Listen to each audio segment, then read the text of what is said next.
So I'm not seeing anybody in there yet in the live. And we just got somebody join. We're going to start up in a few minutes. I am also working on a little preview thing. So while I'm waiting to go live, I'll be right back.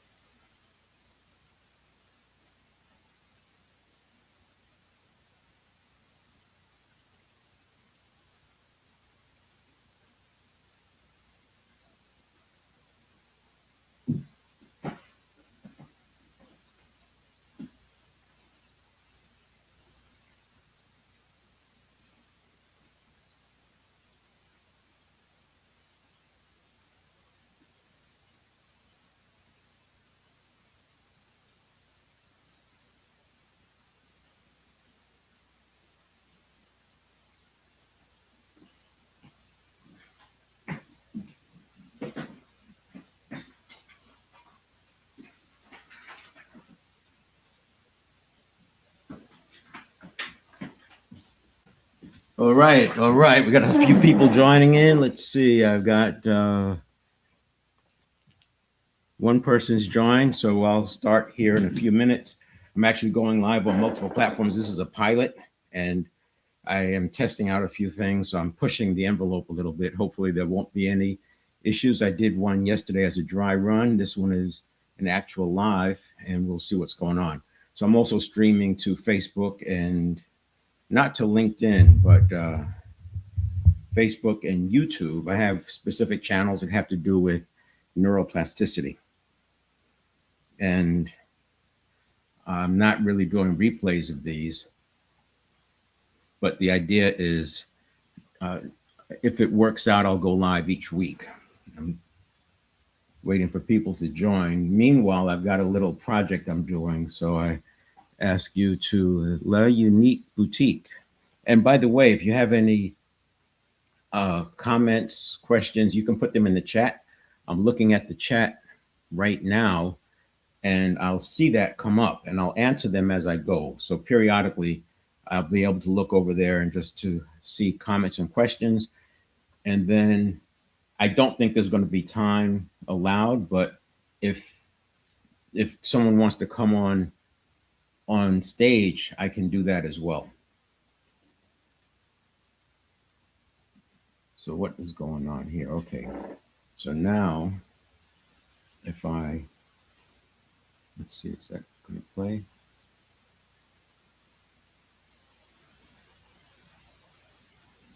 Maybe I'll speed it up a little bit. I'm working on something here. Let's see how that works out. Oh, that's good. That'll work. Okay. So, so far, you're the only one who's joined La Unique Boutique. I don't want to keep you waiting, but I also would like to have a few more people on. So I have this setup that I'm working on to use while I'm waiting. So let me set that up and you'll see what it is. I've got some infographics. Hello there, Anthony, and welcome. I am this is a pilot, so I'm trying a few different things. I'm pushing the envelope and to break things, because when I go doing it for real, I want to know what can go wrong and how to recover. So I'm streaming to multiple platforms as well as TikTok. And so I'm using StreamYard and TikTok together because TikTok is a great studio. I can use one, but I prefer to have the TikTok capabilities. Now, let's first do this on TikTok, because I got people on TikTok. I'm going to add a window that I'm running. It's going to call that a window capture. Add, and let's see if I can. It's asking me to select a program, and it's going to be infographics. Now, if you look at my content, you know I talk a lot about neuroplasticity. And one of my objectives with these live events is to help people understand just what neuroplasticity is. I'm going to get into the 4 pillars of self-mastery 100%, but I'm going to talk a little bit about at source about neuroplasticity just as a warm up. And you'll see what I'm doing. So I've been collecting infographics, not really knowing what I was going to do with them. I've been doing this for almost a year. It'll be a year in August. I've been collecting infographics. Infographics started taking off on LinkedIn, and so I have several hundred. I have something maybe in the neighborhood of, I don't know, 800 infographics. And I don't read all of them. I look at the heading, and if it's something that makes sense, if it's related to dynamic leadership, then I will I will use it. So here's a set of infographics. What I did is I made a MP4, and I'm going to experiment with this because, as you know, when you go live, people come in at different times, and using the infographics, it's a way for me to have some conversation about things. Let me just add it to my other platform as well.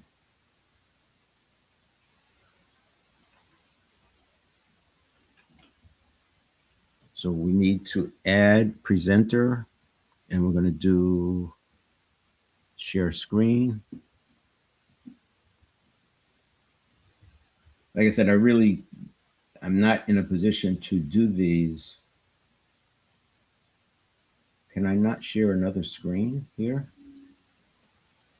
I'd have to stop the screen share.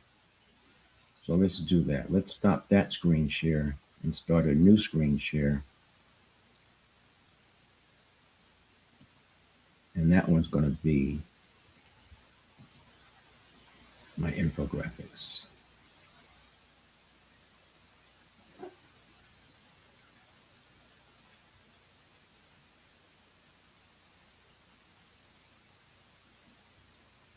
Or not.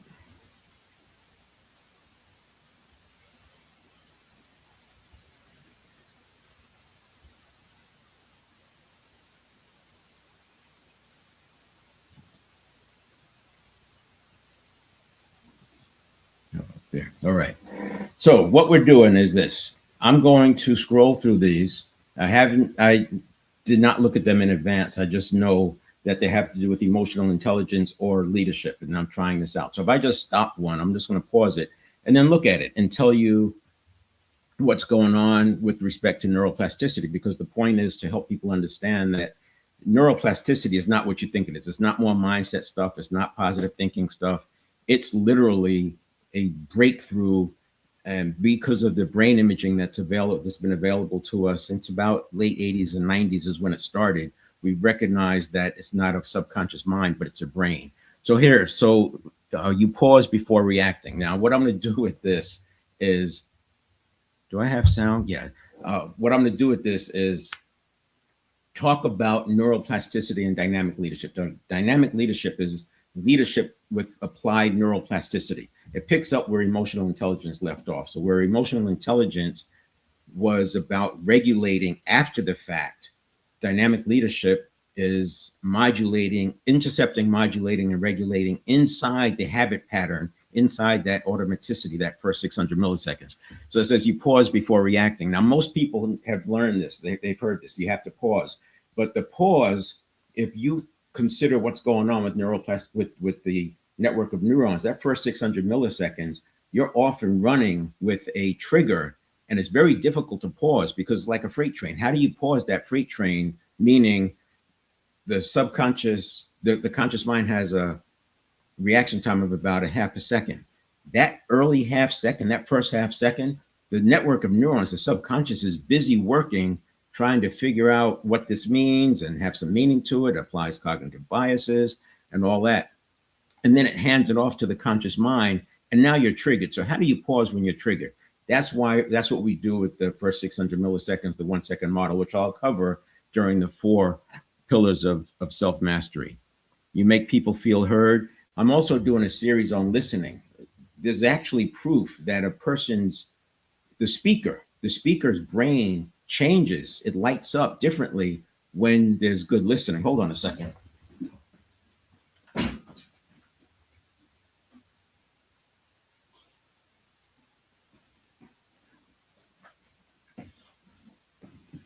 Had to turn on the AC.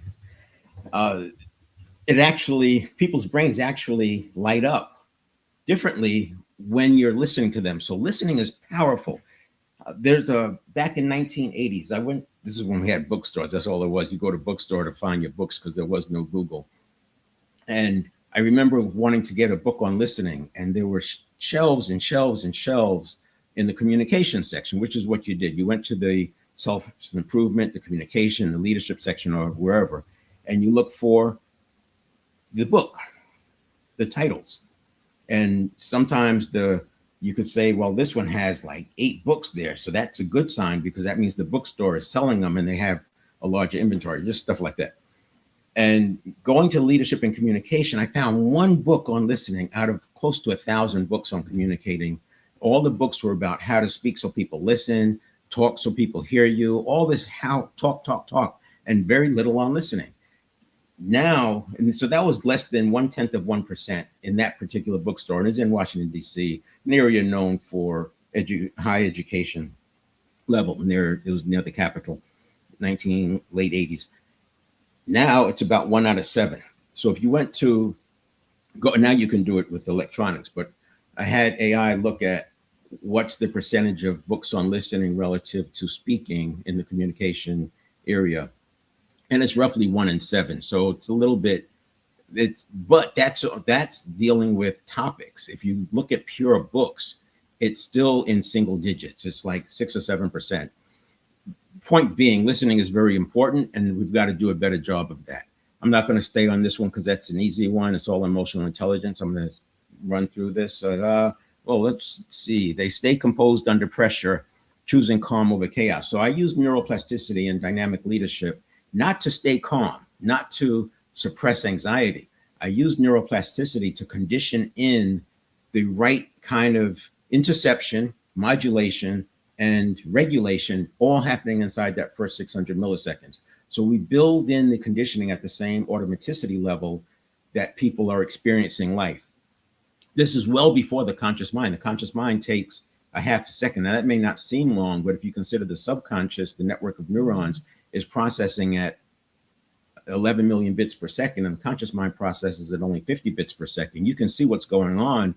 That half second, that's worth like over 100,000 times more information than can process in the subconscious in that same time. So we're able to intercept rather than take that trigger as is and then hand it off to the conscious mind with all this fear and threat that the network of neurons is biased to see. We are able to intercept it, modulate it, put it, check it so it doesn't pass that on, meaning we're going to have less reaction time, less reaction.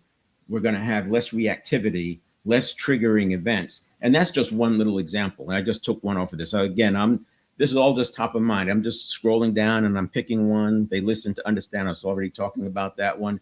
But listening to understand is a little bit more than listening to understand. You don't want to just understand the words. So you've heard of rephrasing, rephrase what they said. Yeah, but it's not a technique. That's a way to listen because you want to make sure you heard them.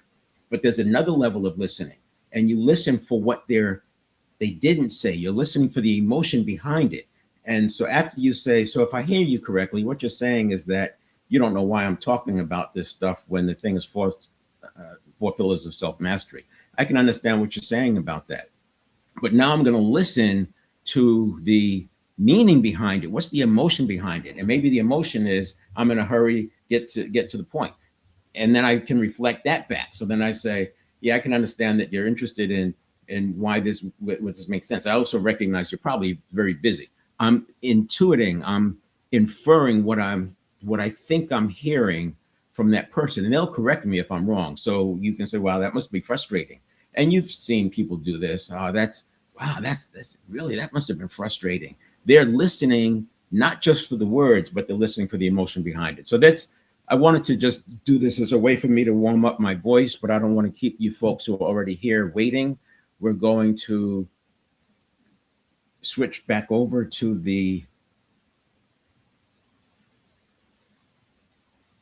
let's see. Perfect. We're going to switch back over to the presentation, and I've got 2 different platforms going. So I'm streaming to a few areas using StreamYard, and I also have the TikTok Studio because I really like the TikTok Studio. And StreamYard is great. I've had Restream, and I can argue for both of those, but it depends on what you are seeking to accomplish, and that's what should determine which one you use. So I can speak to both. I'm not going to pay for both because I will have also have Zoom, and I'm paying for it would just be too much.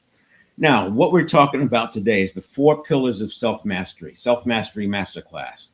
This is a pilot because I will be doing a more formal version, and I'll be streaming it, and a lot of it will be on my LinkedIn audience, but it'll be in different areas. So self-mastery masterclass. This came about because neuroplasticity is a powerful breakthrough and people don't understand it. One is because it's still in the labs, it's still in the research labs. And because of that, it's getting people are making up what they think it is mindset, positive thinking. Everyone who knows the word neuroplasticity probably also knows that, yeah, the brain is malleable and it can change. But how do you know how to change it? Let's see something. Do you know how to change it? Do you know how to apply allostatic neuroplasticity? And the difference between neuroplasticity and allostatic neuroplasticity is that allostatic neuroplasticity replaces habits, so you have an upward trajectory. If you work out, if you lift, you know that in exercise, mainly weightlifting, you have plateaus, and good trainers will do things on purpose to preempt that plateau. So rather than letting the plateau happen, they change up the routine about every 6 to 8 weeks or so to get in front of those plateaus, and you just keep rising. If you don't do that, you're going to plateau. Now, the plateau is actually a neurotransmitter issue. The brain is always trying to be more efficient, and what happens is it strengthens the signal in such a way, the neural pathway signal, because remember, your muscle doesn't move because of the muscle. Your arm, your hands don't move because of the muscle. They move because the nervous system activated the muscle. So there's 3 parts. Glutamate sends a signal to the neural pathway. The neural pathway sends a signal to the acetylcholine, which is a connection to the muscle junction. And when you add more neurotransmitter, you're now strengthening the signal. So your muscle can be the same strength, but if you have a weaker acetylcholine or weaker glutamate or weaker neural pathway, you're not going to be able to lift as much weight as if you had them strong. So what allostasis does is I don't want to say tricks the system, but it communicates to the system that this thing is important, and therefore it needs to generate more neurotransmitter. More neurotransmitter means more dopamine, which is not only a habit forming neurotransmitter, but it's also and it's signal amplifier. So it gives you a stronger signal. And then serotonin is the feel good one, which helps you with moving things. So my point is, it's very difficult for people to understand what neuroplasticity is because there's not a lot of information about it. And the information that is there tends to be more homeostatic. So homeostasis is stabilizing at the status quo. Allostasis is stabilizing on an upward trajectory. And because it's still in the labs, you'll see it come up in more like getting health back on track, like physical therapy. You'll see it. You'll see it in geriatric situations where they're trying to hold off things like Alzheimer's or maybe recover from some of that. But neuroplasticity is, in simple terms, is what's at play when athletes use deep practice to learn a new move. The breakthrough is not that. The breakthrough is that it's the same with cognitive processing. Virtually everyone has used the term muscle memory. It's not muscle memory, it's nervous system memory. There's no surprise there. The surprise is that the way you improve muscle memory, which is essentially a habit, what you're doing is creating a new path of least resistance so that movement happens the way you want it to happen. So that movement happens the way that you want it to happen. I don't know why that, there we go. I see what's going on. Anyway, the cognitive processing is the same way. You can strengthen the neurons with myelin, strengthen the neural pathways with synaptogenesis, and make that the path of least resistance with deep practice. The same thing you're doing with exercise, except they don't talk about it, or I should say deep practice with athletics, except they don't talk about it like we're working on neuroplasticity. They're just saying we're creating some muscle memory. So there you go. And now we're going to jump in and start looking at this. As I said, I'm looking at the comments. Feel free to drop some comments in there. I'll answer your questions as we go. And I do have a part where we're going to do some participation. So the 4 pillars of self-mastery: conquer anxiety, strengthen relationships, and create unshakable confidence. Hopefully that sounds far-fetched to you, but when you understand that all of that stuff lives in the first half second, then and if you understand that you can use neuroplasticity to change your habits at the automaticity level. So in other words, at the stimulus reaction, which is the first half second response. So most people think of stimulus response. Atomic Habits talks about it as the cue and the response, right? The stimulus is the cue. But there's a whole half second of activity going on before the conscious mind is aware. And these are the 4. So it's the fundamentals, which is what I've been talking about. So I can skip through that a little bit. I'll bake some of that into the future talks. And then I go to habit mastery, because we have to believe that we can change habits. Too many people believe that it is what we have, right? In fact, emotional intelligence, which was popularized around 1995, it was first coined 1990, but in terms of leadership, it was called it 1995. At that time, it was still believed that we can't change habits. This was before we had the brain imaging to realize that habits are actually paths of least resistance in the network of neurons, and that the subconscious is not a mind. Subconscious is just a compilation of all those associations. When you see it that way, it changes how you approach it. And so I first have to break the paradigm, or break that myth that we can't change habits, because we can. You actually replace them. You make a new habit the path of least resistance, and the old one goes away. It's called synaptogenesis. The synapses literally I shouldn't say literally.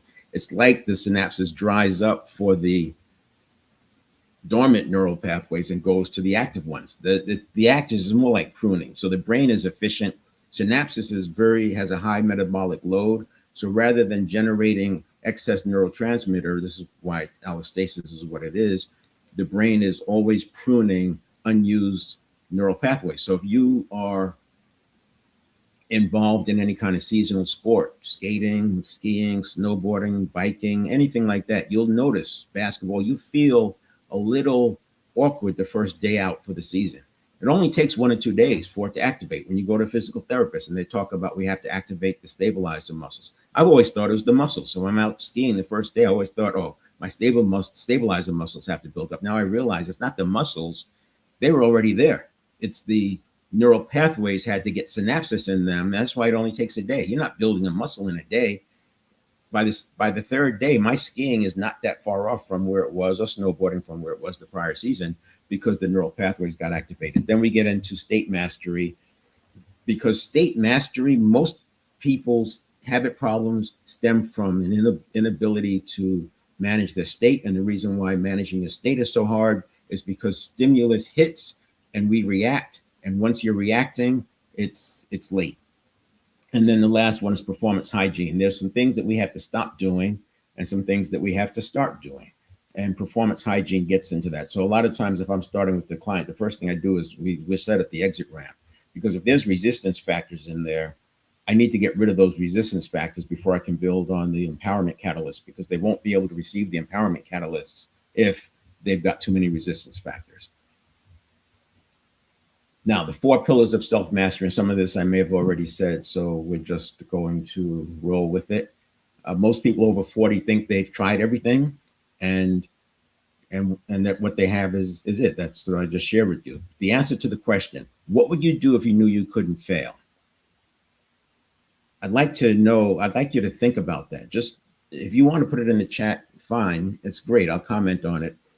But what would you do if you knew you couldn't fail? This is a very important question. I first learned this question 40 years ago. And what's interesting is the answer doesn't really change. I've asked this question across hundreds of people, and the answer doesn't change throughout the lifetime. It tweaks, but it doesn't change, because it's what's in our heart. It's our real purpose. And the thing that's keeping us from doing what's in our heart is some form of fear. You can spin it different ways, but let's just call it fear. So if you knew you couldn't fail, you would be doing this thing. The reason you don't do this thing is because there's a fear of failure, which probably seems logical. Now, if the answer is I'm already doing it, and I'll tell you, I've only had one person who actually said, well, I'm already doing it. I would be doing exactly what I'm doing. And they had basically, they lost everything and they were starting over. And kind of like what happened with me with the motorcycle business, I lost everything, had to start over. And guess what? Now I'm doing that thing that I always said I would do if I knew I couldn't fail, but I was never willing to put myself on the line. Now, if your answer is not you're already doing it, then you have to ask then ask yourself, what is it that's keeping you? What does failure look like? What is it what is it that concerns you that could happen if you do this thing? Because you want to get underneath where the fear is coming from, and then we can unpack it. This gets to the point that most people don't think that they need anything that's available to them because they don't need any help with respect to development because they believe they've already tried everything. That's the point about that first bullet. If they think they've tried everything, it's not that they think they don't need anything, it's that they don't believe that there's anything that can help because they've tried everything and they still have the issue. Now, even if you're already doing it, then the next part of the question is it a watered down version of what you wish you could do? And this, again, it gets to purpose. My motorcycle business was all about passion. I went after passion. And once the pandemic hit, passion wasn't enough to crawl through what felt like crawling over broken glass at the time. So I let it close. And now what I realize is that passion is great. Yes, do what you love, but lead with purpose. Start with purpose and then figure out what your passions are within, say, 30 degrees either side of that purpose, and do the passion when things are great. But when it's tough, zero back in on your purpose. So if you think about a clock face, 12 o'clock is my direction. That's my purpose. From 11 to 1 is 60 degrees around that purpose. I have plenty of room for my passion to fit with that purpose. And you can just use a little imagination. Now, here's a similar question. If you knew that you could fund your desired lifestyle pursuing purpose and passion, what would you be doing? So these are good questions that I use with a client early on just to uncover what's really going on. I listen to the answers. I listen to what's really behind it. Remember earlier I was talking about listening, not just for the words, but listening also for the emotion and what's not being said. And it doesn't tell me an answer. What it tells me is I need to maybe dig into that point a little bit more.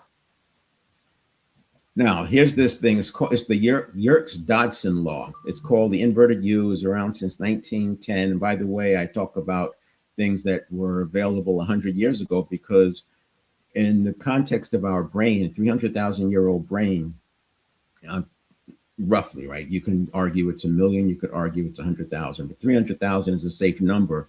Most of that has been evolution along the lines of hunter-gatherer. Now, if you take the 300,000 years and you look at what percentage of that has been something like our current life, it's 99% has been hunter-gatherer, less than 1%. That would be 3,000 years. Less than 1% looks anything like what we have today. Technology, machines, and you could argue the wheel was around and things like that, but you get my point. What's happened in the last 100 years has been totally exponential.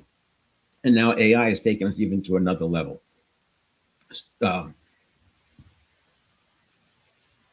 the fact that this was around since 1910 does not make it old. It makes it useful because the brain hasn't changed. That's the other point. The brain really hasn't changed in the last few hundred years, and actually more like 300,000, because in fact, when you look at neuroscience, it makes it much easier to understand if you look at it through the lens of the hunter-gatherer. So here's the pressure curve, the inverted U, Yerkes-Dodson law. I call it the pressure curve, as do a lot of other people. The point is, when you're disengaged, you're not going to be operating at the best version of yourself.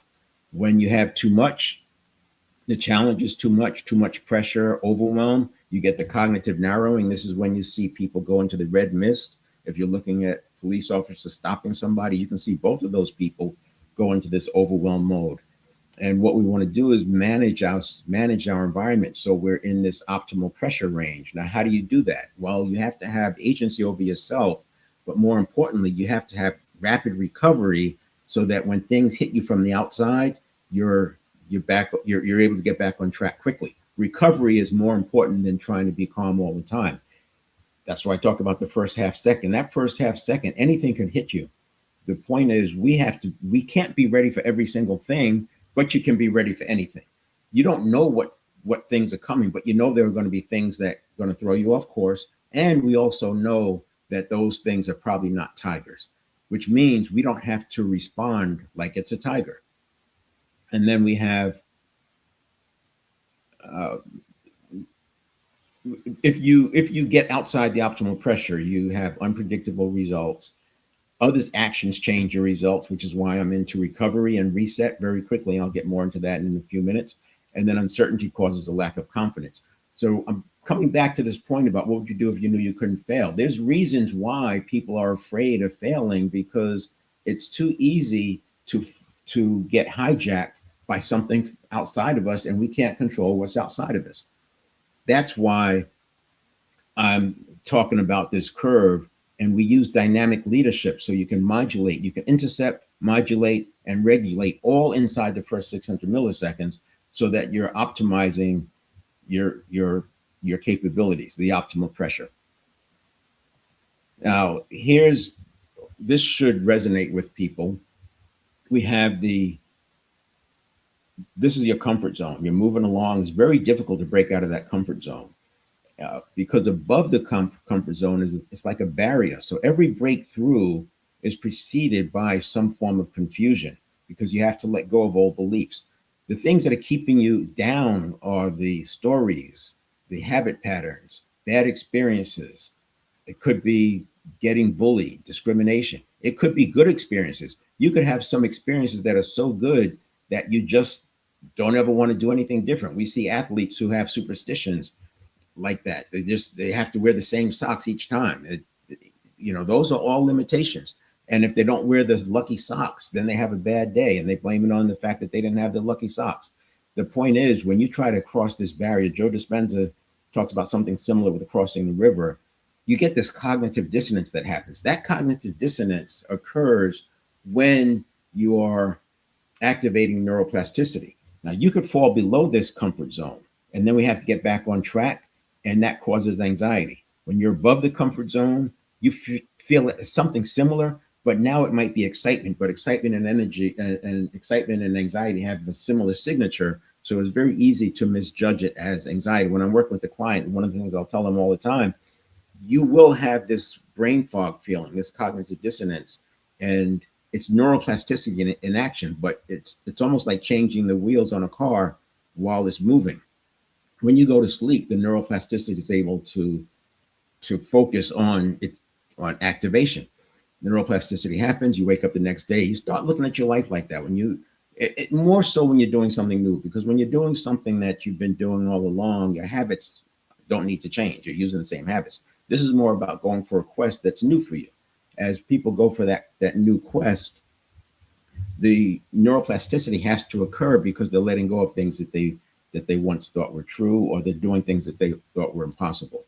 Now, resistance factors are these things in here, and they get triggered. And then the other thing that's happening, there might be some triggers that you haven't faced in 2 or 3 decades.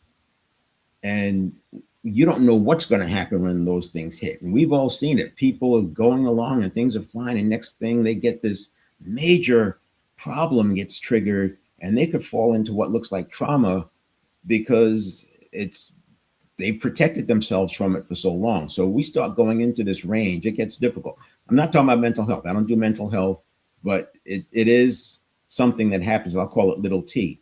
If it's something as simple as your people laughing at you because you dropped your ice cream cone, that could get lodged in as an event, and it could be triggerable. When you think about somebody bumping into you, that thing gets triggered, and because it reminds you of when you dropped your ice cream. The point is, there's a trillions of associations. We have 100 billion neurons. Each neuron is connected with thousands of other neurons. That means trillions of connections. All these associations are there just ready to come up. We used to think it was a mind. We now know it's a network of neurons. And so you know how fast the subconscious is. We're dealing with a network of neurons that can process at 11 million bits per second. And there's the challenge right there. You want to solve things, start looking at that, because anything that's 100 billion, anything that's 100 billion of anything, you want to start making sure that that's on track. Right? And of course, 95% of what we do is by habit. So that's going to come into play. I'll talk about that. Now, my story and the why behind it. Just want to go through this because I think I'm going to go kind of quick, but I think it helps to understand how I got here. Uh, so it starts, I grew up in New York City, and sports was a big thing. Stickball, football on the street. We used to play on the street. You know the idea. Stickball was like baseball, but with a skinny stick and a softball that you could play on in urban environments. And I was small for my age, and I was always the last guy picked. It was frustrating. And, at first I thought it was just because I was small, but one thing led to another, self-fulfilling prophecy. My skills probably didn't develop as fast as they could because I just thought I was bad, right? I expected to be the last one picked. And then, of course, they wouldn't throw me the ball. And you get the point. So, a parallel thing is that I learned to read by reading a book that my father had about flying. And 5 and 6 years old, I remember wanting to be a fighter pilot. That's just what I wanted to be, a fighter pilot. Then at 8, I was diagnosed with needing glasses, and that like shattered my dreams because you can't be a pilot if you don't have perfect vision. Later, that all of that led to this feeling that I was failing under pressure, that I did not perform under pressure. And you could argue a lot of different things. So I figured, okay, my experience in sports growing up, and now let me solve that. So I went deep into neuroscience. One other thing that happened when I was 5, and I think this is the other part of that three-legged stool, is my sister told I was teaching myself to ride a bike. My father was an undercover police, so he was very seldom home. And so I was teaching myself to ride a bike. I was mechanically inclined. I used to take the training wheels off, etc. And my sister told me, yeah, if you say, I know I can, I know I can, I know I can, you'll be able to do it. She heard that from my aunt. She was 2 years older than me. So I just took it as gospel. I said, I know I can, I know I can, I know I can. I took the training wheels off and rode the first time. That got lodged in. As we know, a lot of conditioning happens from 0 to 7. That got locked in as, wow, this thing works. So all my life, I had been trying affirmations. Of course, I didn't know what they were called. I didn't learn that was an affirmation until I was in my 20s. But I would say, I know I can. And sometimes it worked and sometimes it didn't. So, and of course, it didn't help with the pressure thing. I was still failing under pressure and didn't know what that was. So I went deep into neuroscience. I went deep into mental toughness in leadership, mental toughness in sports. And through that period, I wandered into a recruiting office. I was 21 at the time and not really knowing what I wanted to do with my life because I couldn't be a pilot and I didn't have any coaching or mentoring to help me get over that. And I wandered into this office. It turns out I scored very high on the entry exam, and he told me what I can do, all this great stuff, blah, blah, blah. Then I had a newfound belief. I went next semester in school. I signed up for 6 courses, college, and got A's on all of them. So I took a mediocre GPA and got straight A's because I had belief. So that's another thing. So you had affirmations, you had the belief, and then you had the study of mental toughness. Now, these were all different moments that led to this lifelong study of what is now neuroscience. It wasn't called neuroscience at the time. So anyway, back to trying to figure out how not to fold under pressure. I said mental toughness. I did do martial arts. I went Army Ranger training, trained with Navy SEALs, and all that helped. But I had a narrow test, very specific test I was using, and it had to do with playing sports and getting near the end of the score, being ahead and being able to close it out and win it. And that's what I wasn't able to do. I was able to play well, but I couldn't close it out. And that was my test. And so like things in the martial arts, tournaments and all that stuff, it didn't show up there. It didn't show up in Army Ranger training. It didn't show up in a lot of things. It didn't show up in bicycle racing, but it kept showing up in particular sports. Now, fast forward, I'll save you the gory details, but I essentially gave up on trying to fix it in my 40s because I just couldn't get there. So I created this strategy of protecting myself from pressure. I still played sports, but I wasn't trying to win the tournament because I didn't believe I could. Golf and tennis, I used to enter these tournaments to put pressure on myself. And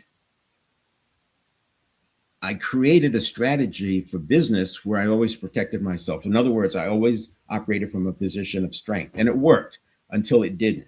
So in my motorcycle business, there was a series of things that happened leading up to the pandemic, but there were other issues that were starting to happen globally, just different geopolitical stuff that you can look back and now and see that it was causing some pressure. And then the pandemic just, took the lid off. Anyway, I started feeling that pressure thing because I wasn't prepared for that. I didn't protect against that. And now all of a sudden I'm losing everything, my life savings. I hired a coach that I had worked with before, and he couldn't help. We tried things, he couldn't help. And I then took matters into my own hands, and I did a technique that I learned in NLP 40 years, 30 years earlier, but it was for a phobia. And I wanted to figure out when was the first time I discovered this difficulty with pressure. Turns out it wasn't a pressure thing at all, at least not directly. I have an astigmatism, and I never wore my glasses because I didn't like to as a kid. And when I started wearing contacts at the time, they didn't correct for astigmatism. The sports that I used to test were all ball sports. And if you ever looked at somebody's glasses and twist them, if they have an astigmatism, you'll see that the trapezoidal shapes happen, shapes distort. Well, that's basically what I was doing, what my eyes were doing. And as pressure rose, the pressure on your brain and the eye sockets, et cetera, it would increase the astigmatism. That's why at the end of the game, it was always harder for me to perform because I wasn't seeing the ball. And instead of what I know now from research is that when you have an astigmatism, you're better off not looking at the ball, but looking at the entire frame, because then everything moves together and you're more likely able to hit, catch, or whatever. I didn't know that at the time. So all of that time thinking I couldn't perform under pressure had to do with astigmatism. With that knowledge, the day I figured that out, I broke through and never looked back. And all that stuff just fell away. And why do I tell you that story? Because for everyone out there, there's some similar story that you have like that. I gave you 3 examples. The affirmations with the bicycle, but then it didn't work later. Walking into the recruiting office and finding out that I scored very high on the GT, the IQ test, and then and doing that. And then even in finishing the first officer, number 1 officer in the class when I went for my engineer officer training. All of those things, but it still didn't solve this pressure thing I thought I had. And it was a false equivalence.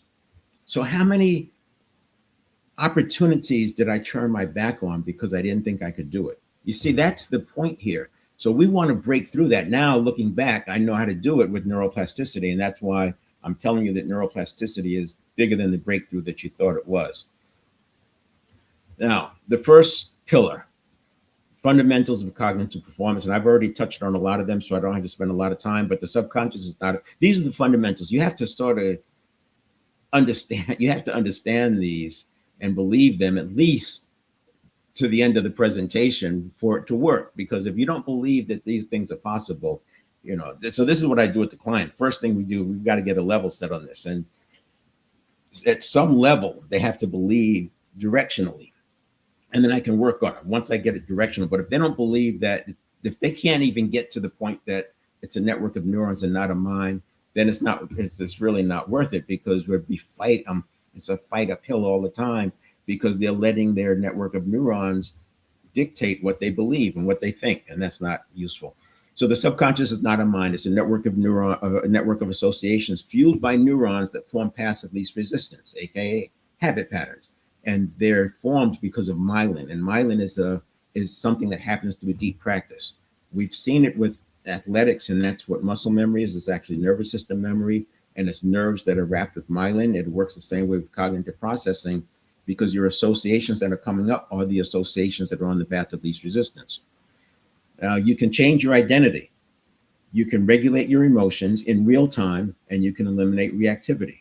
So by changing identity and personality are constructs, and we've tried to change identity. That's what I was doing when I was trying to change my ability to deal with pressure. I was changing it at the construct level when actually it was a set of elements, and the major element was my astigmatism. You change the astigmatism, and the identity changed with respect to pressure. You can regulate your emotions real time. So people who get triggered, the tendency is to try to suppress the emotion. You can't suppress the emotion because, well, it just doesn't work. It, the emotion is there to get your attention on something, and if you suppress it, it just gets louder and bigger because it's acting out of life and death. And the way we modulate it, we don't regulate it. We intercept it, we modulate it, and then we dynamically regulate it before it's formed, because once it's formed, it's an emotion. We do have something later on that we can use emotional modulation, which I'll cover today. But in the first half second, we're modulating those emotions real time, which is why we stop them in their tracks. We don't stop them by suppressing them and making them stop. We stop them because we break the pattern. But because it's happening so fast, 11 million bits per second, we break that pattern by with habits. So it's happening at the same speed. And the last one, you can eliminate reactivity. So reactions kind of go with that emotional thing, but reactivity is you see something and you just react, and you can't stop yourself. People are reacting and they know they shouldn't be reacting, and they're still reacting. So you can actually eliminate reactivity. Those are things I'm telling you that you can do, and I'll give you steps you can take to do it today. To make it a habit, I need 3 to 6 weeks. There's a few different exercises, but you'll make progress on day one. When I talk about 3 to 6 weeks, I'm talking about being able to eliminate the really scary reactive stuff, the stuff that you worry about will send you into a anxiety spiral. You'll make progress, see progress right away, make significant progress in 2 weeks, but it takes about 6 weeks for you to be able to handle all those unknowns that you know can still possibly show up. And then we're mostly cells, 50 trillion of them, and 100 billion are neurons, which drive the majority of your behavior through a network of associations. We're all cells. And so if you're not thinking about physiology when you're talking about performance, you're leaving a lot of money on the table. And this explains why physiology is a major determinant of our outcomes. Yet it's still disregarded in most cognitive conversations. What leadership book do you pick up? And it leads with physiology. Physiology is showing up more and more in books, breathing, hydration, etc. But it's certainly not the lead, and it's number 7 out of 7 in terms of things to do. So this is a big part of it. This is be do have. This is a be do have framework. I make the shift from, instead of going after what you want, you first become the person who's aligned with that particular quest. The mental, physical, spiritual, we control that. 100% we're in control. And by spiritual, I don't mean the spiritual realm. I mean our higher self, our awareness of awareness. That awareness, like when you're scrolling on social media and you said, I'm supposed to go to bed now, and you're still scrolling. Or the one that, when you're reaching for that chocolate cake and you said, I'm not supposed to be eating chocolate cake, and you reach for it anyway. That awareness of awareness, we need to elevate that. That's the spiritual. We're in control of that. That's connected to our heart, the heart brain, if you will, if you think about Heart Math Institute. But mental, physical, spiritual, we're in control. Everyone would agree that relationships, professional and financial, we share control of that. We share the experience. Other people are involved with relationships. Other people are involved with professional. Every buyer needs a seller, etc. Even financial, even if you're a financial trader, there's still buyers and sellers, and there's still information flow.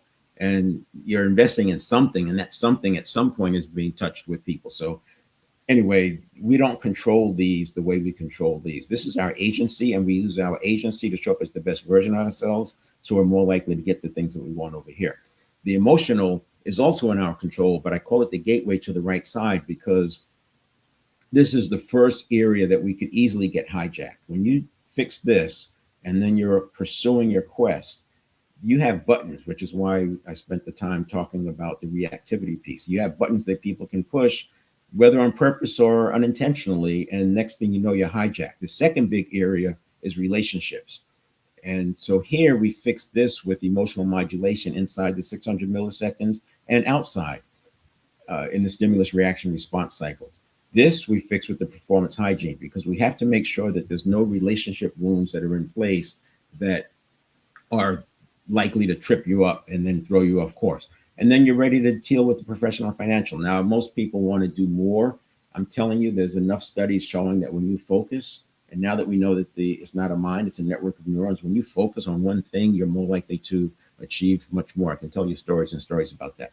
Now, we're still in pillar one, the knowledge, the fundamentals, understanding how beliefs, the role beliefs play and how to change them, discover your limiting beliefs, and then change your limiting beliefs, because your beliefs were given to you for the most part. You didn't decide, I'm going to have this belief. Some of them you may have, but you have a lot of beliefs that were just like you just absorbed from 0 to 7, because at that time you learn just by showing up. You don't have to work for it. Neuroplasticity is the ability to change habits. I've already talked about that some. Then we have priming.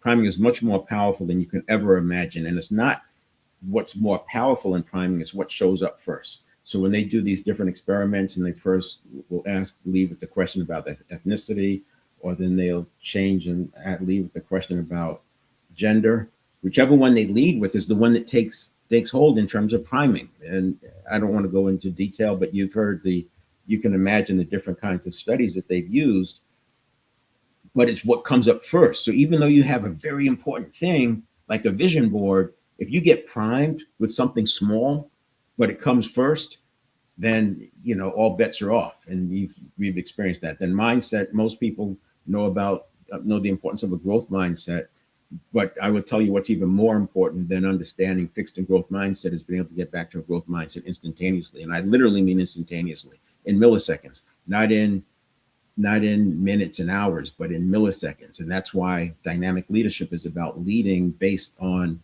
the first 600 milliseconds, because we're conditioning in the thing, just like dynamic traction control, just like dynamic ABS is modulating in real time depending on the surface changes. Dynamic suspension, the same thing. They talk about 10,000 decisions per second.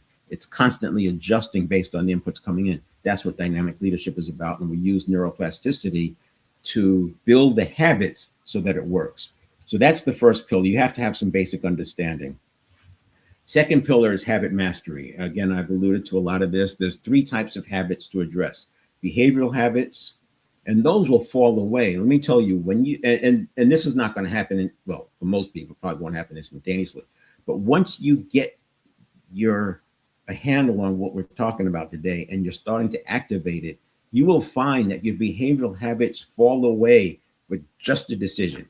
You don't need 21 days. You don't need deep practice. I'm talking behavioral habits. Whether you bite your nails, or you say or you keep eating chocolate candy when you say you're not, these behavioral habits can fall away with just a decision. And I'm not exaggerating.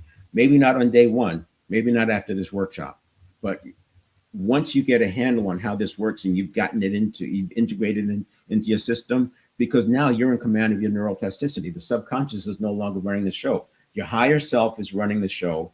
Your conscious mind is implementing the show, and the network of neurons is just there to help you out, pretty much like artificial intelligence.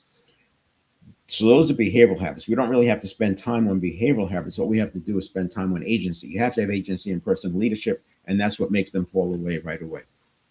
If you are here watching this and you don't mind, if you don't mind just joining into the group, because it helps TikTok recognize that there's activity here.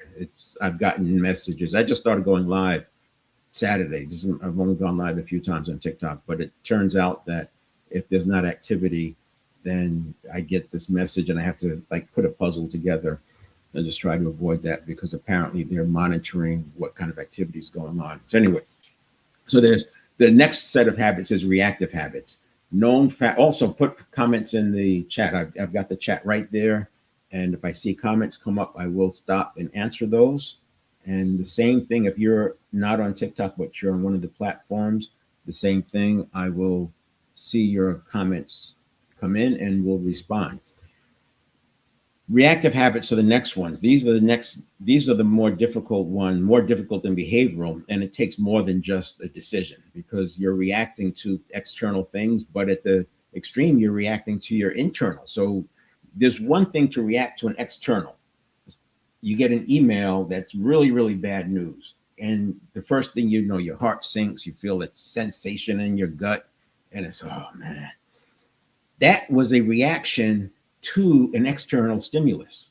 The next thing that happens is your choice. You can turn your head and reset, or whatever you want to do. You can look up, you can write, make a note, something to reset, or you can do what has become habitual for a lot of people, and that is react to your reaction. So now you have this sensation, it feels dread, and now you're reacting to, oh boy, here's the dread, here we go again. We're going to have an anxiety spiral. Now what are we going to do? Oh man, I'm having a bad day. I was having such a good day, and now the day is bad. Oh, my whole week is going to be bad. And oh, what am I going to? And next thing you know, you're reacting to reacting to reacting to reacting. That speed of that first system is logical for a hunter gatherer because that stimulus is not an email, it's a tiger. And you don't have time to sit and pause and contemplate when you're fighting a tiger. You've got, your life is measured in quarters of a second at a time, which is why we have that hyper speed when you see somebody getting triggered. So we've got to fix the reactive habits, and we don't fix them by suppressing them. We don't fix them by being strong and hard. We fix them by conditioning in interception and checks and balances. And the short version would be this: making the assumption, and I'm making an assumption here, but working with a client, we would actually figure out what is actually going on. But making the assumption that the nervous system is treating it like a tiger. We know it's not a tiger. So we have the nervous system, while it's starting out in the first 600 milliseconds, ask the questions of itself to determine, is this really a threat? And most things are not real threats. I mean, if I ask you, what's the second worst thing that happened to you 5 years ago? Most people can't come up with it because there's not a lot of life and death threats. And that's how we remove the reactive habits, not by suppressing them or doing something with strength and all that. We fix them by correcting them real time. The same way anti-lock brakes modulate the brakes for you and you don't even notice it. That's how dynamic leadership does with reactivity. As soon as that reaction starts, before it has meaning, before you thought about it, before it's consciously aware, before you've added all the so what and this and that to it, you're correcting it because it's not a real threat. And if you don't catch it early and it gets into conscious awareness, now the challenge is you're perceiving that as part of your identity. It's meaning, just like I was doing with the kid. That pressure thing became an identity, but it's meaning. It's now a narrative that you have to defend. And we've all been there. People are arguing with us, and our argument is completely irrational because they're defending something only because they've accepted it, and now they have to keep defending it, even though you've shot down every argument that they have. They know it's false. Everybody around them knows it's false, but they can't live into that because it's their identity. I'll get into a little bit more when we get into the first 600 milliseconds as how that applies as well. And then the next one is identity habits. And identity is the hardest one. But when you understand how to do this, the reactive habits and the identity habits become just part of the process. Identity and personality are the big picture. These are the big constructs. Think about all the reactivity, all the behavioral habits, all the beliefs, values, and attitudes that go into identity. This is why you can't change it at the construct level. It's a result, a compilation of all this stuff going on. But when you start looking at what's the big drivers of the identity, we can change those. For me, that feeling that I couldn't perform under pressure was simply coming from an astigmatism. You change that one element and it changed everything. And the fact that I had done all that study about mental toughness and the inner game of tennis and inner game of golf and all that, I was able to pull all this together, which is when neuroplasticity came about. It just made so much sense because I'd already been through that, trained with martial arts masters, ranger school. All of that became my litmus test for, does this really work, or is it just noise? And then identity habits, creating the habit of accessing the best version of yourself no matter what. That's what we're doing. And when you can do that question, what would I do if I knew I couldn't fail? Your answer would be, I'm actually doing it, because you don't have that fear anymore and you lean into doing it. You may not lean into doing it overnight because you have to build an on-ramp. And that's, I first talked about you have to have an exit from your life the way it was, and then you have to build an on ramp to get to the life the way you want it to be, and then you get to that highway. So the same way when you're doing a highway interchange, if you're going east and you need to go north, you don't make a 90-degree turn if you're on the freeway. You exit first, you slow down, and then you're in the interchange, and then you're picking your speed back up. You get on the highway. That's the exit, the on ramp, and then you're on the main thoroughfare.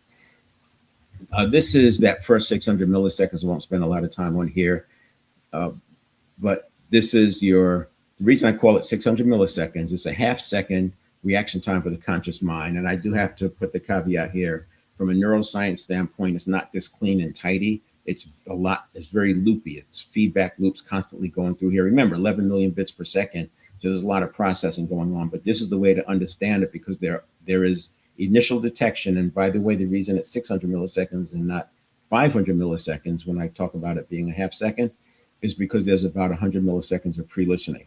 So you got pre-listening and you have initial detection, and then you have rapid appraisal and reaction formation.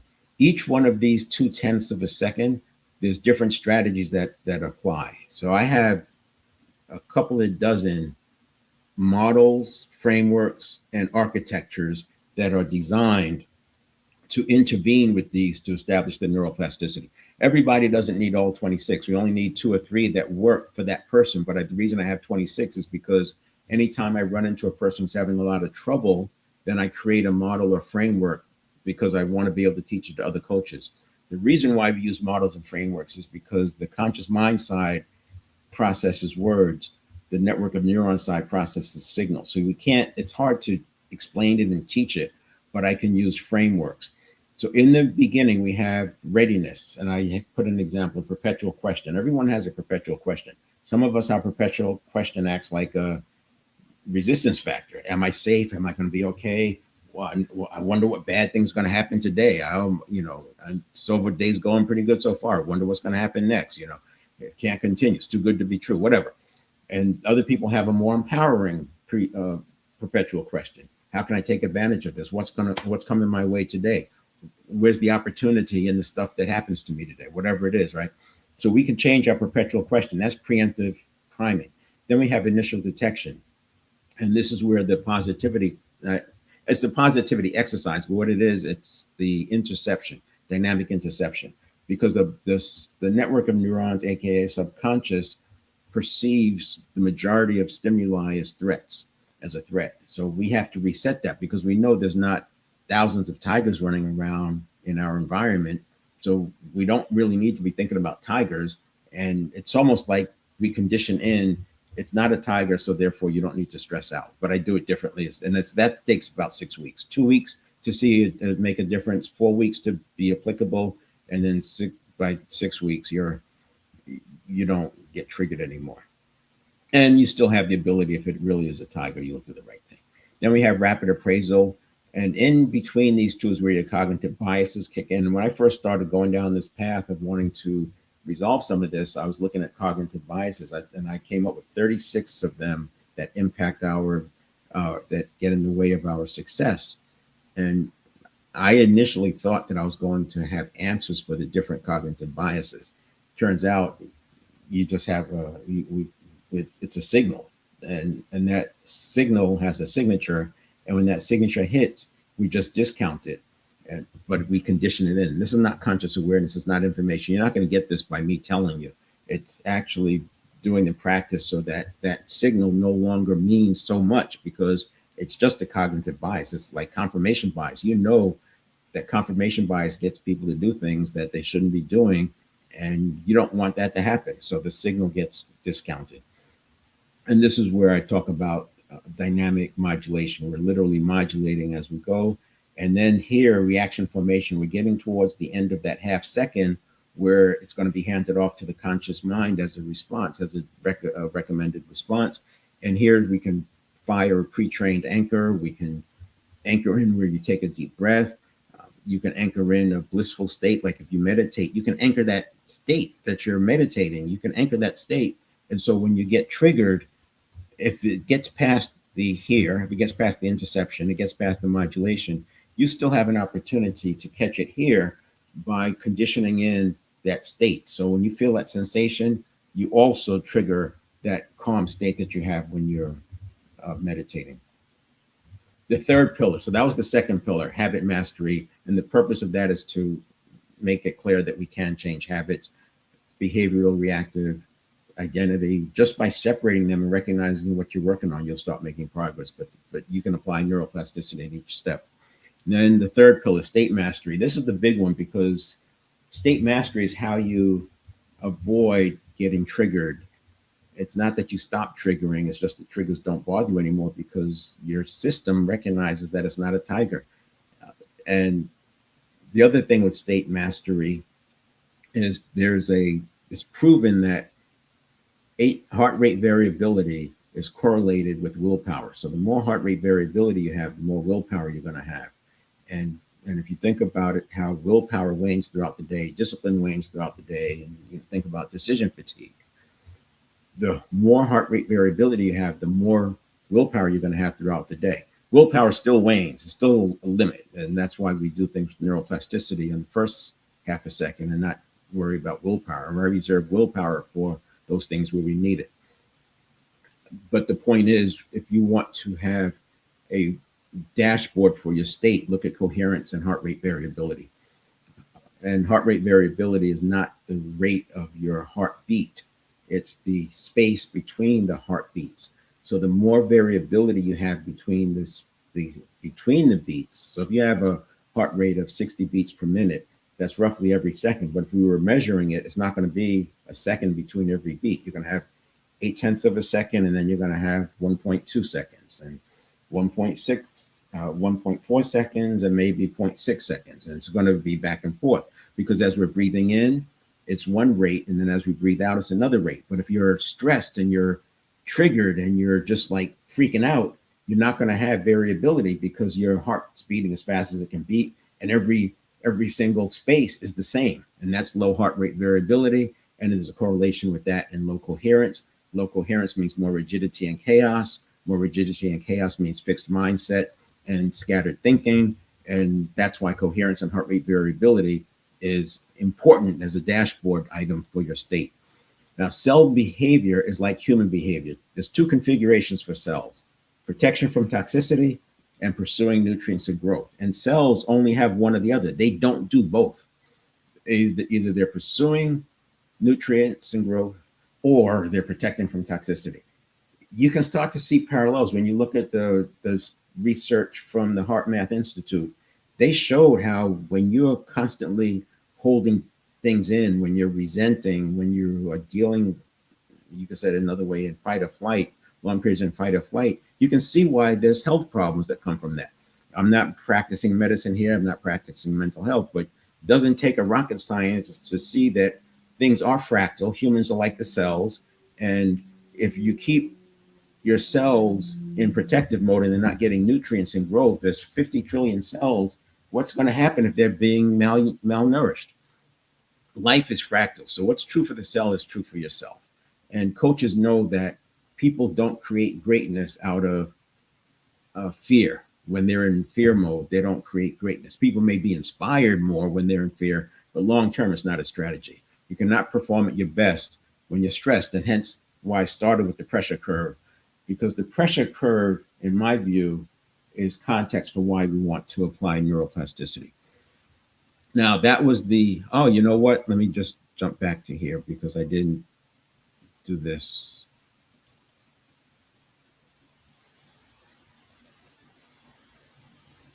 I wanted to cover this.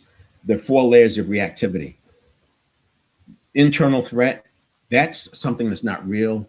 And I call this the hater behavior. You know, if you're an influencer or a social media creator, you know that you can post something and people come out of the woodwork attacking your character. I call that the hater reflex. Your post triggered something inside of them. It's nothing that you did, has nothing to do with you other than you posted it. Triggered some insecurity inside of them, and it hits the fight or flight reaction, and bam. So that's a nothing burger, but it's an internal reaction to their own insecurity. So you ignore those. The second level is the cognitive biases. I already talked about those. That's a reactivity thing. That's why confirmation bias works. That's why authority works. That's why scarcity works. So social proof. I'm not saying that those are always bad, but we have to be aware. Am I doing this out of a conscious decision? Is it aligned with my values, beliefs, attitude, quest? Or am I doing it just because I'm being hijacked by some advertiser or marketer who understands how to push my buttons? And then you have the layer, the ego threat. So this is when somebody's threatened. Road rage. This is where road rage is happening. A person cuts somebody off and they give them the finger, and next thing you know, that's the ego threat, and it turns into World War III right there on the Atlanta Expressway. You know, if you're from Atlanta, you know why I used Atlanta.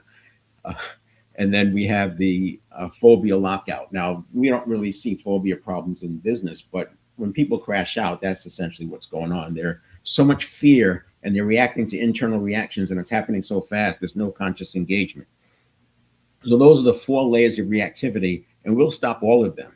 If it's a phobic thing, there's a process that we use. We have to do some rewriting. The others can be reframed, but you don't change these in the moment. They don't really change well in the moment because they're already in fight or flight. You already have the cortisol and adrenaline flowing. And by the way, neuroplasticity doesn't work well when you're in fight or flight. You have to have that high coherence and high heart rate variability for the neuroplasticity. And then we have the 5 levels of leadership. So this was personal leadership. So this was the third pillar that we're getting to. Just connect the dots for you. So I went from here talking about the cells and in third pillar, and then the by managing, again, it's a dashboard item. So this would be one of those frameworks that I use just to make sense of it. We don't need to spend time in collapse. This is the crashing out. This is catastrophizing, the phobic lockout. We don't need to spend time and destabilize. This is the road rage about to happen. This is the road rage happening. This is the road rage about to happen when the person's beating on the steering wheel. We don't need these states. They don't do any good for you unless you're fighting with a tiger. And stabilize is where it's okay to pursue, but my objective for clients is to live here, to live in agency. It's not realistic to live in expansion. Expansion is like when athletes step their level up for a game. Like you'll watch a basketball game, and for 3 periods, they're back and forth, back and forth, back and forth. And then in the 4th period, they really step the game up. Watching American football, it's like how the plays go the whole time. And it's like that last 2 minutes seems like it could take 15 minutes because they've stepped up their game. They're doing everything. You know, it's the inches. They're working on every single thing. So expansion doesn't work long term. You have to recover from it. But we can live agency 24/7. And if you're agency 24/7, you will have access to the expansion, and you're less likely to fall into stabilize. So that's the 5 levels. And again, it's more of a dashboard thing. And it's, as a coach, I'm looking at this when I'm talking to a client. I'm looking at where they are. If they drop into destabilize, I change the subject. Because once the cortisol is flowing, I'm not going to have any progress. And obviously, we don't want anybody crashing out. If that happens, we need to, make sure they should be contacting somebody about mental health. But not. The point is, it's a question. I'm not going to push somebody past destabilize. Just change the subject because I recognize it's a network of neurons thing. It's not a mental thing. It's they're letting some association come in, and then the next time we meet, I will ease into that to uncover information about that association. But I already know it's a charged item, a topic. So I go in there gingerly and I come in through the back door to sort of help them talk about it without getting triggered. I also do some dissociation stuff. I talk about them going outside the room and looking in the room and answering questions, whatever. So back to, seems like we missed a slide.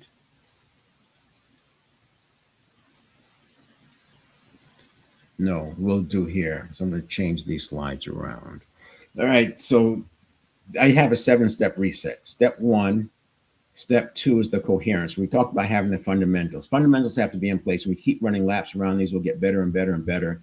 Then we have step 2, high coherence, high heart rate variability, because we want low chaos and low rigidity. And then step 7 is at the end of the 7 steps. So one of the things I didn't say is that this stimulus reaction response cycle happens roughly 30,000 times a day. Not the same for everybody. For some people, it might be 10,000 times a day. For others, it might be 50,000 times a day. If a person's really triggered and hyper all the time and always scared and fight or flight, they're going to have faster stimulus reaction response cycles. If you look at a monk, they're going to have a few stimulus reaction response cycles, but on average, the person's having 30,000 of these a day. And so 1 and 2 is happening constantly. We want to make sure 7 gets us back to mindfulness so that we're ready for 1. This will make sense on this slide. So here's what we're talking about. Step 1, fundamental. Step 2 is your high coherence and heart rate variability. Think about this as the dashboard. So I always want to get back to this nice allostatic kind of level before my stimulus response thing kicks in. That step 3 is stimulus reaction response, I should say. Response is step 4 because this is the full conscious mind.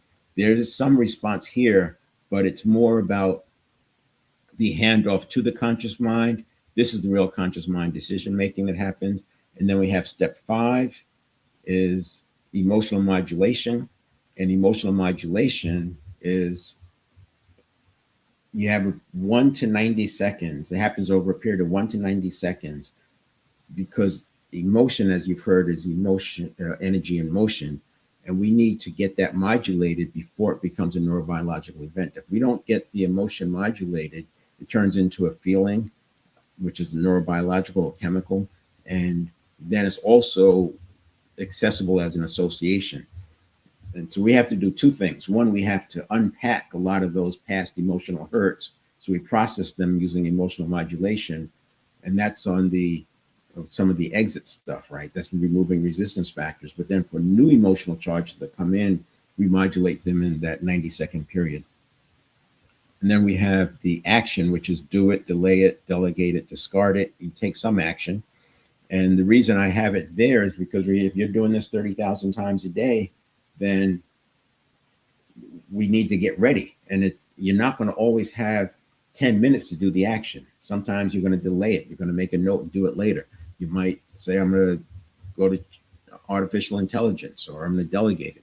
And then step 7 is back to mindfulness. So allostatic neuroplasticity, the same way athletes drill until the right move is automatic under pressure. That's what we're going to do for cognitive processing. Leaders and professionals can rewire the first half second of a stimulus reaction response cycle. When pressure hits, you want your best response to fire first. That's why we get high HRV, high coherence, so that in this first 600 milliseconds, the best responses are the ones that are firing. We don't really need to add new skills at this point. We're just adding stability. When I install more stability, you will automatically begin showing up as the best version of yourself more frequently. Homeostatic coaching gets you back to normal. Allostatic coaching creates a new trajectory. And by the way, homeostatic is why the homeostasis is why hacks don't work. I also think it's why supplements don't work, but that's not my field. But because you have 100 billion neurons, trillions of connections, and they're all wanting to get back to status quo. And so when you introduce a hack is foreign. It works for a few days, but then it stops working because it's gotten absorbed by those 100 billion neurons. That's why we do it at the source with neuroplasticity. So here's your 7-step reset. Step 1, beliefs, neuroplasticity, priming, mindset, physiology, understanding how those work towards allostatic capability, understanding your role in managing them, and each one can impact the other. That's a big fact that I didn't mention. Each of these impacts the other one, and you got to keep doing it. Just keep going around in a circle, around in a circle, around in a circle, and eventually you get the allostatic capability. Then we have the step 2 is your coherence and HRV, that dashboard. There's your step 3, and that's what I've been saying. I'm going to say this here because there's not another good place to mention it. When you think about the difference from homeostasis to allostasis, I already gave the example of a weightlifter hitting a plateau. But one of the best examples I've come across outside of martial arts is, and by the way, martial arts, Navy SEALs, Army Rangers, they even use this in dance and yoga. It's applying. You're seeing allostatic capacity improving in those disciplines as well. But the one that shows up best and it's like irrefutable is the through hiker. That person is hiking from border to border, like from Mexico to Canada or Canada to Mexico, 3,000-mile hikes. And they're doing these over a 90-day period. They start off the hike, they're doing like 6, 7, 8 miles a day, and they're working at it. You can tell they're concentrating, they're focused. It's not like they're lollygagging. They're putting in the work to do this 8 miles a day. And then it just starts creeping up a little bit. By the time they finish the hike, a lot of these hikers are doing 30 miles a day and for like 10 days in a row. Think about that. That's more than a marathon every day for 10 days in a row. And that is not uncommon for that to happen.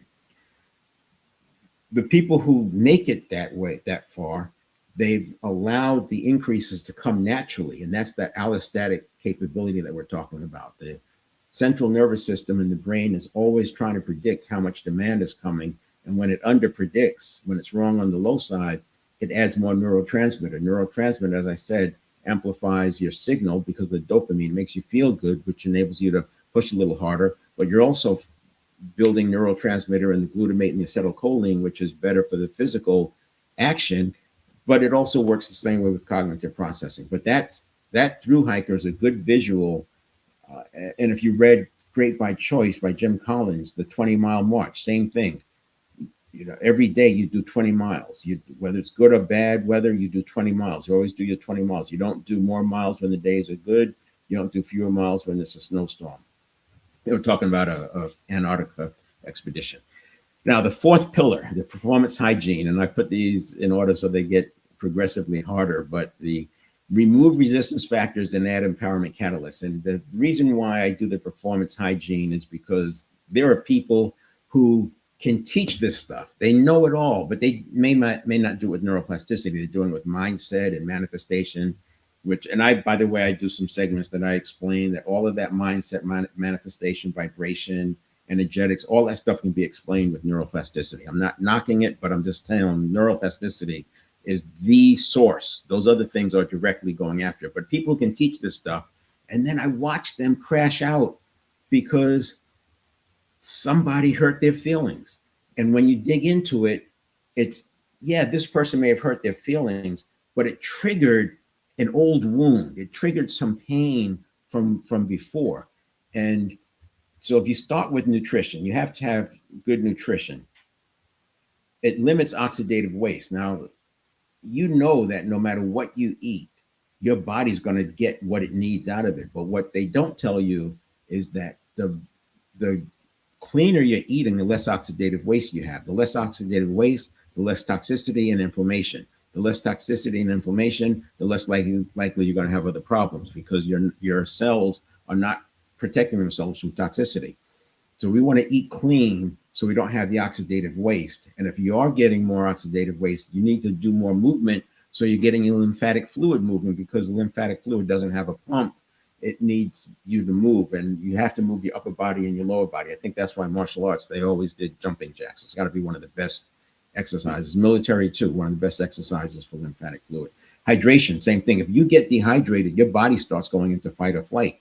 Once you're in fight or flight, you have low coherence and you're getting closer and closer to that problem area. And then specific exercise, all out intervals. We're talking 7 to 15 seconds. This is like sprinting. This is not something you're going to do every day because you have to recover. You'll get yourself hurt and you need to build up to it. I would not go out all out because the reason why all out works is because it's making every single muscle in your body go at the extreme. So if you think about a person who's sprinting, it's so easy to get hurt sprinting. But so you build up to it. You start slow and you make sure you're warm. And every week you get a little faster until you're all out. It takes about 6 or 8 weeks, and then you can go pretty hard. But you can go a whole season and still be adding speed. But you use the stopwatch, and that keeps you, pushing harder. The all-out intervals, and it could be done with rowing. It could be done with Stairmaster. It could be done with. But I like sprinting because you're moving your whole body. That's the upper and the lower body. You could probably do it with jumping jacks, I guess, but I don't know if you can really get your heart rate up. And this is not HIIT. It's a portion of a subset of high intensity interval training, but I'm saying 7 to 15 seconds. There's a lot of HIIT that goes longer than that. You can do it on a heavy bag, 7 to 15 seconds, like all out.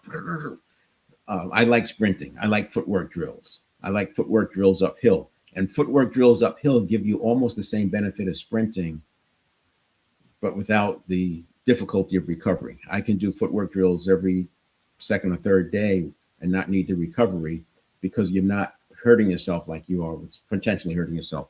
And the benefits of this is endless. I've got a list of 30 things, but mitochondria, which are like the organs of cells, testosterone for men, estrogen for women after menopause, AMPK, which is your metabolic factors, the BDNF, brain-derived neurotropic factor, anti-inflammation. It gets rid of oxidative waste. There's so many benefits to sprinting and all-out exercise.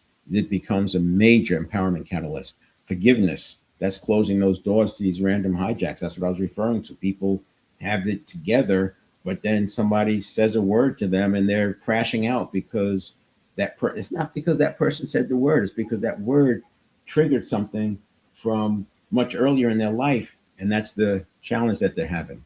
And then we have the 7 factors of allostatic increase. So I've talked about allostasis. I've talked about a good example with the through hiker. There's 7 factors that contribute to allostatic production, allostatic capability: novelty, precision, balance or complexity, progression, intensity or explosiveness. So the reason we have balance and explosiveness is because if it's athletics, you're thinking balance, or explosiveness. If it's cognitive, you're thinking complexity and intensity. And then we have struggle at the edge of ability. So when you are using all 7 of those, you're building in more allostatic capability. And you can do it with 6, but once you drop down to 5, and this is not exact science, it's more art, but the point is, if you don't have enough of them, you're really not getting the body generating more neurotransmitter. The reason why the central nervous system and the brain generate more neurotransmitter when you have these 7 in play is because it's being communicated to that this is very important. That's what I was doing at the beginning. For anybody who's here at the beginning, I was scrolling through infographics and then just stopping it randomly and talking about dynamic leadership and or neuroplasticity with respect to the infographics. And they're all mostly emotional intelligence and leadership, because dynamic leadership, that's my deal. Dynamic leadership is something I created. It picks up where emotional intelligence left off.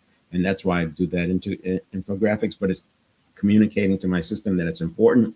It's getting me used to answering on the fly. It's getting me used to answering under pressure. It's like a constant hot seat. So I do that before my live events just to warm up, and also while we're letting people join in. And the 7-step reset. So this is where it all comes together. 7-step reset is this: the step 1 through 7, and we do this 30,000 times a day. The objective: drive real-time interception, modulation, and recovery in that first half second. You don't have to learn the models, right? We only use the models that are needed, and then we work together to find solutions. I did talk about the above the line. I gave that example about the comfort zone. What I didn't say is after you get through that barrier, there's a new problem, because you're in the field of infinite possibility and people get freaked out by the unfamiliar. So what we need is a plan, and that's why we focus on principles. So you run with your strengths, stay consistent, keep it simple, but you use principles instead of habits to keep you on the right path. So the VUCA, volatility, uncertainty, complexity, ambiguity, doesn't impact you, because opportunities can be seen as threats too. Anything unfamiliar can be seen as a threat. And that is it. I'm going to do this one more time tomorrow as a pilot, and then I'll be gone for a couple of weeks. I'll work through how I'm going to move forward. The other thing I'll do, if there's interest in it, I will do a series on going live, because going live actually enables me to talk about neuroplasticity in action, because you'll go from, I can take a person from being afraid to get on camera to being effective on camera in 6 weeks. No cap. And let me know in the comments if that's interesting to you, or just hit me on the profile with the direct message. All right, we will see you tomorrow at 6 a.m. Pacific Daylight Time. We're doing this again. I'll have a few different slides and change the order as I see I need to fix that. Talk soon.